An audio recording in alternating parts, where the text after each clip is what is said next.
Hi అండి, welcome back to our channel.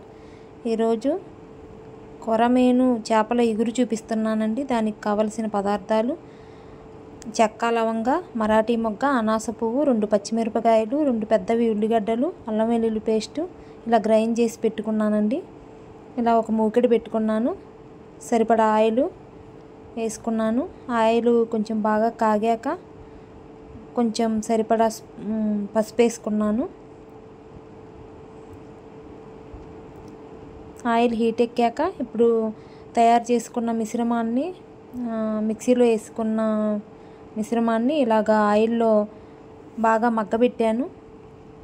పచ్చివాసన పోయేదాకా తిప్పుకోవాలండి. ఇలాగా 2 పెద్దవి టమాటా వేసాను, చిన్న చిన్న ముక్కలు కట్ చేసి. కొంచెం ఒక 5 నిమిషాలు ఇలాగా సిమ్లో పెట్టుకొని మగ్గనివ్వాలి. సిమ్లోనే పెట్టానండి, ఎందుకంటే అల్లం వెల్లుల్లి పేస్ట్ అవి ఉన్నాయి కదా, ఉల్లిగడ్డ కొంచెం మాడుతుంది, అందుకని చెప్పి సిమ్లోనే పెట్టుకోవాలి. సిమ్లో పెడితే టమాటా కూడా మగ్గుతుంది, అందుకని చెప్పి. తర్వాత కారం, ఉప్పు వేసాను. కారం పచ్చివాసన పోవాలి కదా, కొంచెం సేపు అందులోనే మళ్ళీ మగ్గబెట్టాను, ఒక 5 మినిట్స్.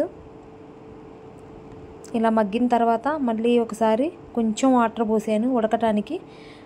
కొంచెమే పోసానండి, ఎక్కువ పోయలేదు. కొంచెం మగ్గాక ఇప్పుడు చేప ముక్కలన్నీ అందులో వేసాను. ఆ గ్రేవీ అంతా కలుపుకోవాలన్నమాట ముక్కకి. ఇలా కలిపాక ఒక 5 నిమిషాలు సరిపోయిద్దండి. ఒక 5 నిమిషాలే ఆ ముక్క అంతా మగ్గిపోయిద్ది. చేప ఎమ్మటే ఉడికిద్దండి. కొరమేను కాబట్టి చెదరలేదు, చూసారా, ముక్క అసలుకి చెదరలేదు. ఇప్పుడు ధనియాల పొడి, గరం మసాలా, కొంచెం కొత్తిమీర వేసుకున్నాను.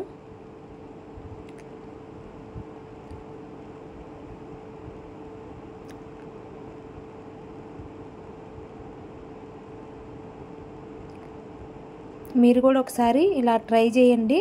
ట్రై చేసాక ఎలా ఉందో కామెంట్ బాక్స్లో కామెంట్ పెట్టండి. చాలా బాగుందండి కర్రీ అయితే, చాలా టేస్ట్ ఉంది. చిన్నపిల్లలు కూడా బాగా ఇష్టంగా తింటారు. అంతేనండి, బాయ్ అండి.